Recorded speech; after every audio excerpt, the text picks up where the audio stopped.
So the keys to future-proofing in our viewpoint is really broken down into four things. One is around experience. What is your customer's experience with you as a brand? The next one is data. How important is the data and really understanding who she is and what she does? The next thing is your business model or your structure, because we're going through a rapid time of change right now. And the fourth, I'm going to venture a little bit into the idea of customer relationship management in the world of the Internet of Things. So these are going to be our four talking points for today. So the first thing we're going to talk about is experience. As you may know, we were the first brand to launch the magic mirror concept in 2014, which revolutionized retail and gave us the concept of the store of the future. But there was one experience that I always wanted to have, which is this idea of self-checkout. What if you wanted to be anonymous in the store? What if you wanted to be private? What about the girl that was having this pretty woman moment, that she felt intimidated by the sales associates in the store? What if the lines were really long? What if she wanted to experience as if she's shopping at home online, but she actually wanted to touch and feel the product? Is self-checkout important to our future as an experience? So we partnered with a company called QHop. And what we have in our New York store is you literally can take a bag, you go place it on the larger diamond, which is really an RFID reader. It will then bring up on the checkout screen exactly what you've placed on there. There's then this is fully security proof, fully foolproof. You then put the magnetic chip on the smaller one, and if you paid for it, it unlocks, and there you go, you can leave the store. So this is a phenomenal experience for our customer to have, where we say, look, we know you're running fast, we know you're in a hurry, we know you might know what you want. And for us, this was amazing that we actually launched this on the same day as Amazon Go with their self-checkout product. So for us as a fashion brand to hit on a technology trend on the same day, there was kind of some magic in the air. But this is a really important experience for us, where our consumer can literally go in and have a fully VIP or a fully anonymous and private experience.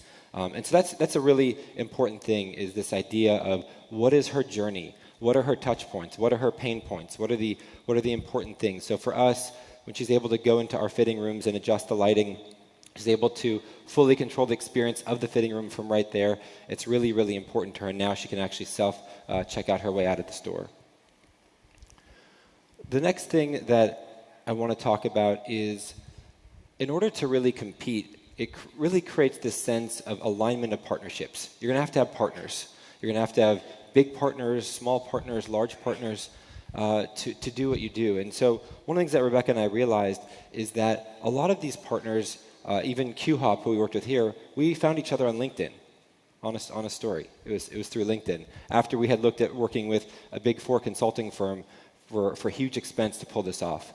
So one of the things that we decided to do is to open our own micro VC fund. So we announced this year earlier at NRF.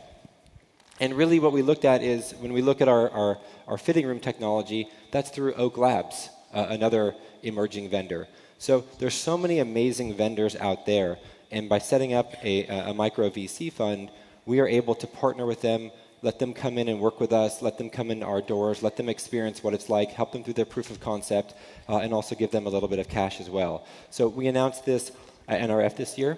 It's been a phenomenal experience. We're rolling this out over the next year. But one of the first companies we worked with, and this goes into data, is a company called 42 Technologies, who we met through Liz at the Current Global.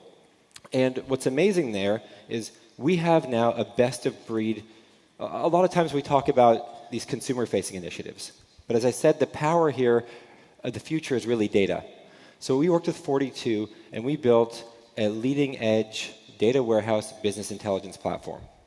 Today, we are fully aligned within our company around our Google Analytics, all of our web traffic, all of our web information, what is happening with every transaction and visit on our sites, as well as our stores. And over the next year, we'll be adding social commentary, and we'll be adding wholesale as well as inventory.